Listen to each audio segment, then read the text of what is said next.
Бәріңе сәлем, байланыста жұмбақ әлем.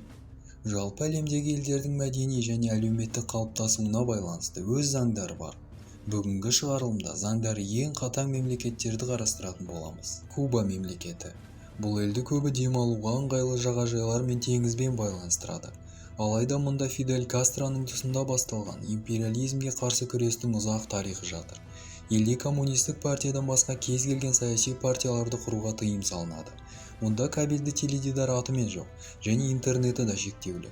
Ал митингілер мен демонстрациялар ұйымдастыру заңмен қудаланады. Одан бөлек Куба үкіметі жергілікті бизнеске шетелдік инвестиция құйылуына тыйым салу туралы заң қабылдады. ақш-пен күрделі қарым-қатынас елдің заңдарын қатаңдатуға мәжбүр етті. Мысалы, кубалықтар шетелдіктерді өз үйлеріне қонаққа шақырып, немесе оларды жеке көліктермен тасымалдаса, түрмеге жабылу қаупі бар. Ауғанстан.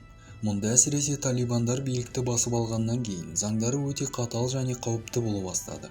Адамдар қарапайым тігінші сияқты кәсіппен айналысқанның өзінде қиын жағдайға тап болуы мүмкін.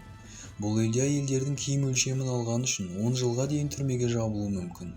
Ал егер тырнақтарына лак жақса, олар саусақтарынан айырыла алады. Ауғанстанда діни бостандыққа да тыйым салынған. Мұнда ислам құндылықтарын қорлағандар өлім жазасына кесіледі.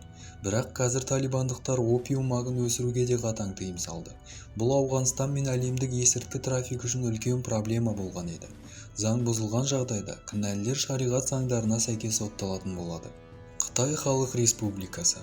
Бұл елде заңдылықты сақтаудың ерекше және қатаң тәсілдері қолданылады.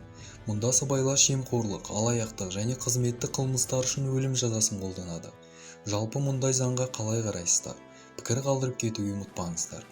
Елдегі мұндай қатаң заң императорлар уақытында пайда болған.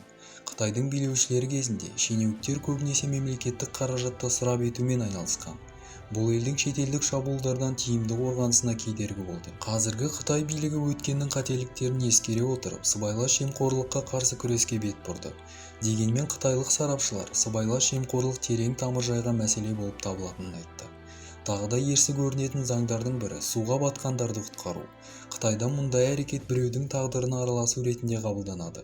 Сонымен қатар, сағыз шайнау жұмыстан немесе оқу орнынан шығаруға әкелуі мүмкін. Біріккен Араб Әмірліктері. Бұл елдің заңдары тазалық пен дінге көбірек бағытталған. Мұнда қысқа және ашық киім кию құпталмайды. Сонымен қатар, мұнда ер мен әйел арасындағы қарым-қатынастың арнайы ережелері бар. Мысалы, ер адамның бейтаныс әйелге тақалып, әңгімелесуге немесе оның суретін рұқсатсыз түсіретін болса, бұл үшін түрмеге түсуі мүмкін. Егер ер адам көшеде шорты киіп, әшекей бұйымдар тағып жүрсе, қылмыстық жазаға тартылуы мүмкін. Діни ерекшеліктер тұрғысынан әмірліктердің заңнамасында исламның жалғыз рұқсат етілген дін екендігі көрсетілген. Азаматтық ережелер деңгейінде ерлер мен әйелдер қоғамдық саябақтарда бір уақытта жүрулеріне тыйым салынады. Мұнда әйелдер саябақта дүйсенбі, сейсенбі және жексенбі күндері жүре алады, ал ерлерге аптаның қалған күндері жүруге рұқсат етілген. Жалпы айтқанда, паркте қол ұстасып жүру деген жоқ. Солтүстік Корея. Бұл ел әлемдегі ең жабық және тоталитарлы елдердің бірі болып саналады. Билікке коммунистік режим келгеннен бері мемлекеттік саясат батыстың ықпалынан барынша оқшаулануға бағытталған. Мұнда заң бұзушыларды қатаң жазалау жүйесі қалыптасқан. Яғни жаза тек заң бұзушыға ғана емес, оның бүкіл отбасына, әйелі мен балаларына дейін қолданылады. Елдегі бензин тапшылығына байланысты машиналар көбінесе ағаш сияқты баламалы энергия көздерімен жұмыс істейді. Ағаштан алынған көміртегі тотығы мен сутегі газы мұнда отын ретінде қолданылады. Діни және мәдени өмірге келетін болсақ, Солтүстік Кореяда Библия кітабы батыс мәдениетінің тыйым салынған символы болып саналады. Бұл кітапты сақтағандар өлім жазасына кесілуі мүмкін. Елде тек ұлттық 3 телеарна көрсетіледі, ал интернетке қолжетімділігі өте шектеулі. Бұл елде туризм мен батыспен қандай да бір байланыс жасауға қатаң шектеулер қойылған. Ел азаматтарына шетелдерден батыс әдебиетін немесе фильмдерін әкелуге тыйым салынады.